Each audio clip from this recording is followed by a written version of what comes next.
அத்தனை செல்வமும் உன்னிடத்தில் நான் பிச்சைக்கு செல்வது இவ்விடத்தில் வெறும் பாத்திரம் உள்ளது என்னிடத்தில் அதன் சூத்திரமோ அது உன்னிடத்தில் ஒரு முறையா இருமுறையா பல முறை பல பிறப்பெடுக்க வைத்தாய் புதுவினையா பழவினையா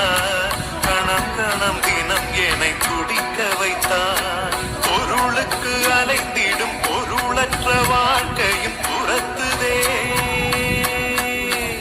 உன் அருள் அருள் அருள் என்று அலைகின்ற மனம்